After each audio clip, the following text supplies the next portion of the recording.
Good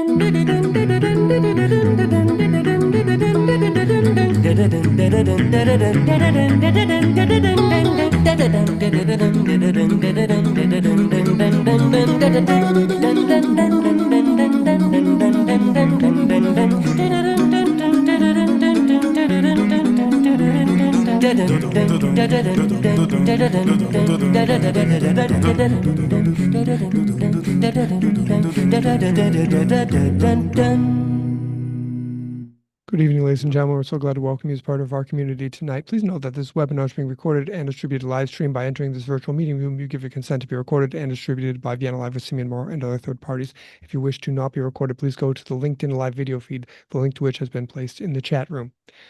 Tonight, our featured guest is composer Gary Eskow, whose new album, Many Streams, One River, will be the subject of tonight's conversation.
Welcome, Gary. Welcome. Hello. Gary, Gary, so tell us a little bit about where you come from, how your musical tastes were formed, and the moment you decided to become a professional composer. I reject the term professional entirely. I think that's a false term applied through a capitalist lens. Not that I'm not a capitalist, but the idea of identifying oneself with the way one makes money seems to me out of place, at least for me personally. I actively hold on to my amateur status, proudly call myself an amateur, as I was when I was 6 years old. And I think first remember hearing the theme to A Summer Place by Max Steiner and falling in love with music. You know, just knowing I had to drench myself in that world. Not much has changed since that time, including my amateur status. Okay, Gary, and any music style you'd listen to? Rap, reggae, Britpop. I'll get F the Police coming straight from the underground. You know, NWA. I'm down with NWA and Tupac and John Donne and Hindemith. They all blend into one with me. I know you're a Bruckner fan. I do draw the line at Bruckner. Okay.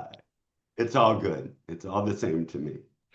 Okay, perfect. Let's have a listen to our next track. This is UBS. No. Let me for you. It's not UBS. This was a track, an underscore for a commercial I wrote for UPS. There were only beautiful visuals across the world of UPS drivers. There was no copy whatsoever. So it was a good chance to just get into a vibe. Let's have a listen.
Wow. So that was definitely different than the first piece we heard.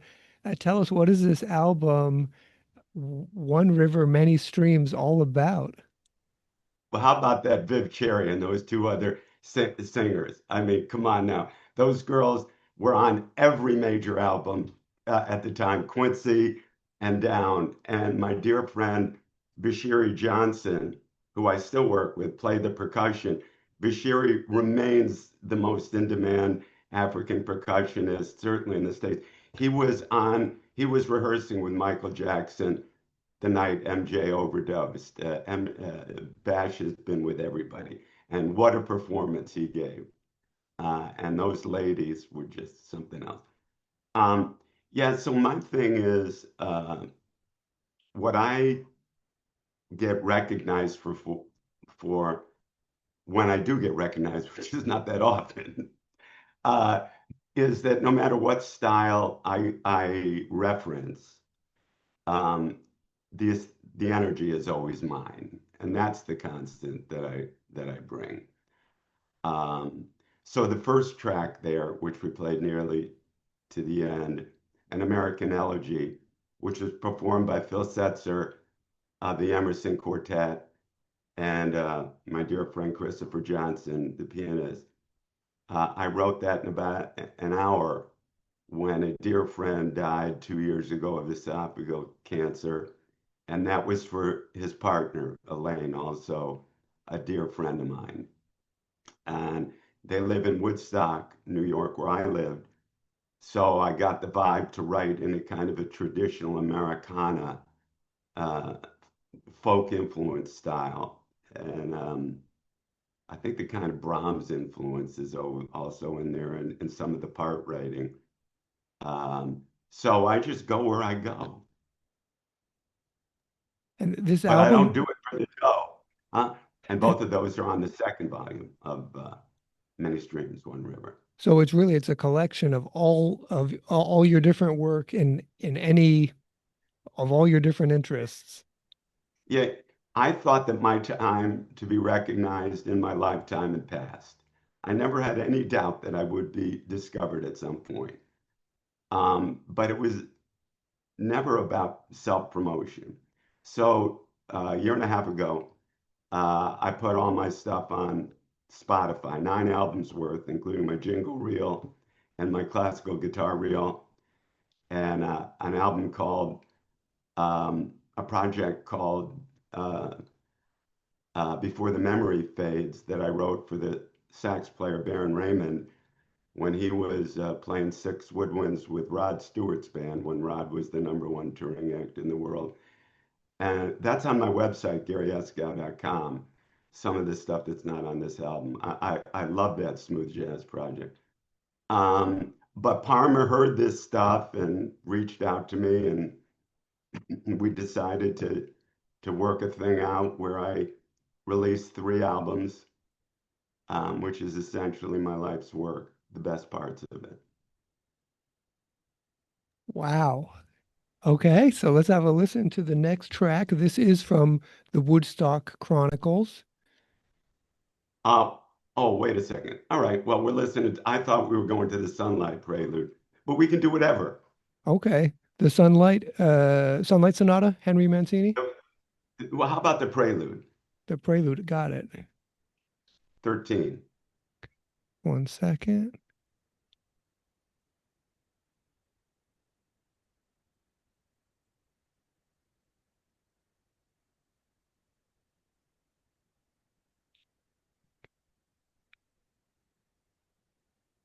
No worries if it's not easy to do.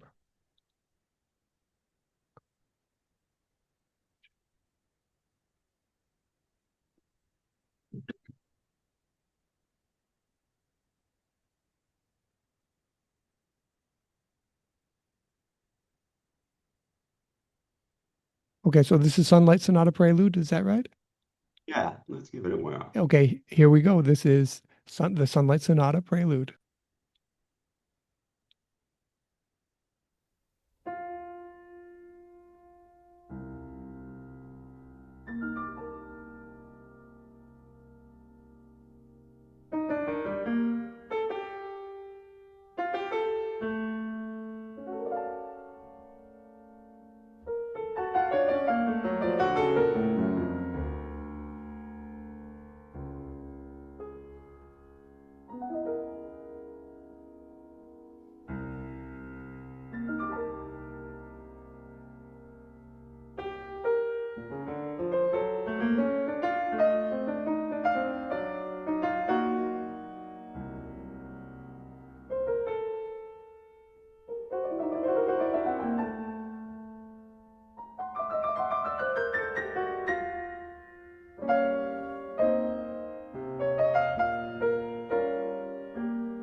Lovely. Gary, how do you pick the musicians to this album? How did what do you look for in a musician? Do they have to have as First eclectic life, taste as you do? uh, yes. But did you hear the Beatles quote in that? Did you hear that? Close your eyes, then I'll kiss you. Did you pick that out? There was a time when I snuck at least one Beatle quote with a reharmonization in like nearly every piece I wrote. So that was that. There was a Beatles quote in that. This kid that I ran up to uh, into up in Irvine, Nathan Lewis, came to me through Lazo Meza, who's a cellist with the Pacific Orchestra up in Irvine, also a soloist throughout Europe, all over my first album, and also one of the greatest engineers I've ever worked with. And I was an editor at a magazine called Mix, which is kind of like the Bible of the recording industry. So I interviewed many of the top recording and mastering engineers in the world. And Laszlo's right up there. He's a cellist. If he's not on Yo-Yo Ma's level, he's very close. And as an engineer, he's just stunning. And he turned me on to this young guy, Nathan, um, who is about 32, I would say, was a top 15 um, junior tennis player in the country, one of the top 15, which annoys me to no end because there's no way I would whip him on the court, which is another addiction of mine. But he is literally the best sight reader either Laszlo or and I have ever come across. And Laz is a first call cellist in LA. He's on all the John Williams scores and stuff. So he works. This kid can pick up a Hindemith score and read it backwards, upwards, and down. And he's very sensitive to direction. So Laz came to me through that. Phil Setzer of the Emerson String Quartet. I sent him something 15 years ago. Nobody ever listens, but he did and became a fan of my stuff and a friend. And he asked me to write these pieces for him. It turned into Storms Will Come. And he's premiering them in July at a festival that he's curating of American music, which is great, of Tell us course. about Nada Sonata Schizophrenia that we're about to hear. What is this all about? Uh, Schizophrenia. Titles are important to me, not schizophrenia, schizophrenia. Thank you very much. Um, you got to have, if you want to get to the next level of composition, which I hope one day to get to, by the way, not saying I'm there yet, but not only do the individual movements have to work, of course, but they have to snap one against the other, of course. So the third movement of this, the slow movement of this, I called it not a sonata because it is a sonata and I want it to be cute, right? Um, it follows the standard four movement thing, with a slow movement being the third movement. And the third movement, Coconut Cream, is my homage to Mancini and those guys and the Percy Faith Orchestra and the theme from A Summer Place. And it's a good movement. It's pretty. And so I thought, what do I do with the fourth? And I thought, let me just do a rat in a maze and kind of do a Bach thing. I'm a freak for counterpoint.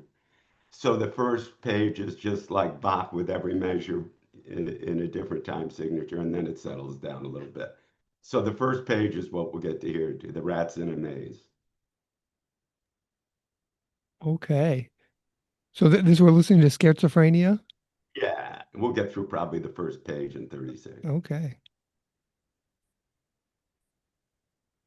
Here we go. Here is Nada Sonata Schizophrenia.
That's good.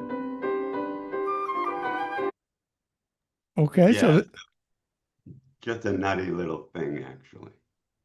so this brings us to the philosophical part of our conversation. Quote, a fan, says Gary Uh-oh. Eskow.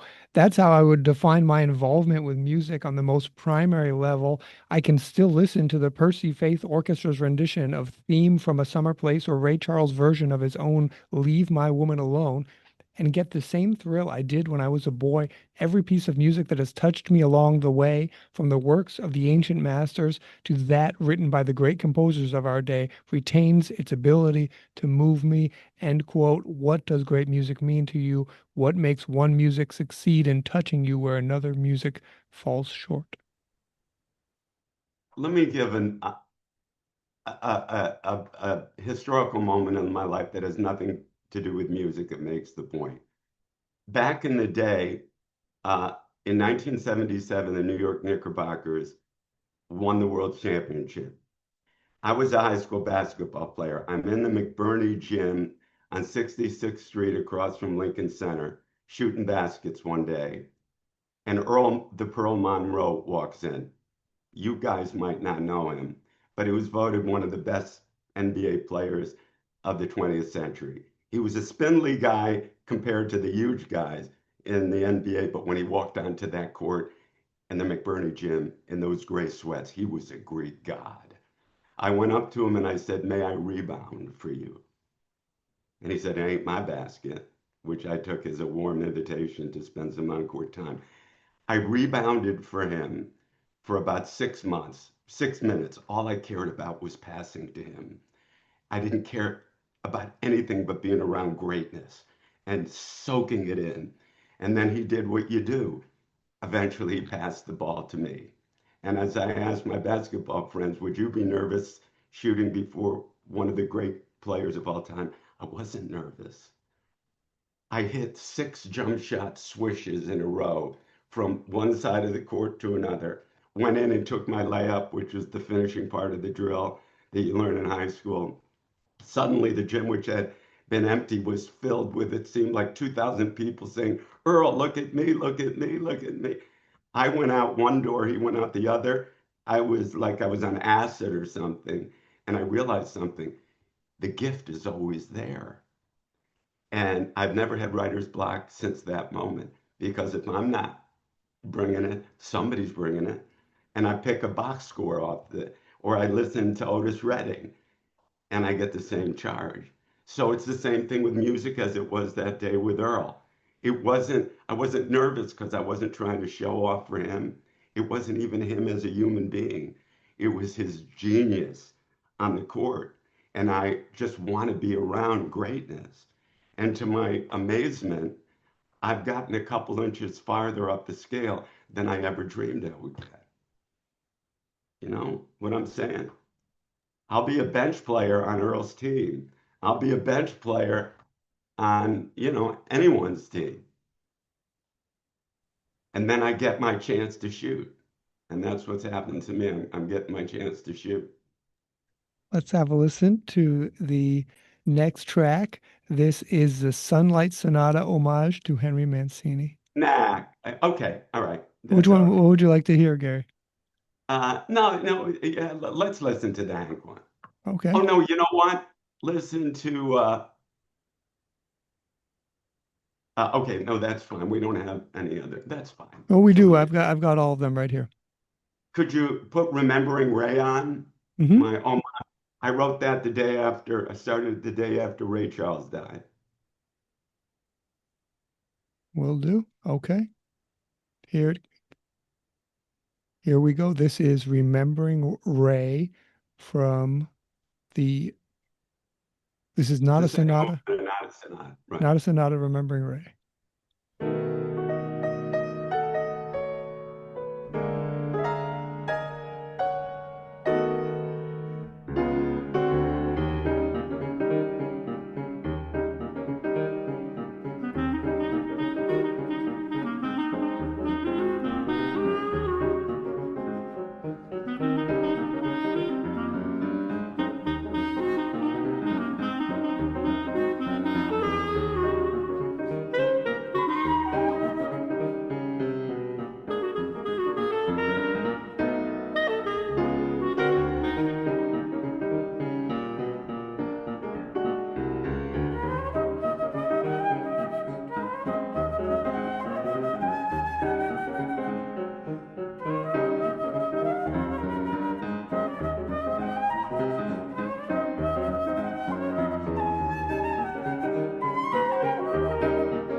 Wow. So are there any questions? Would anyone like to join the conversation, ask a question, or contribute? Okay. Oh, oh, Dr. Davis would like to say something.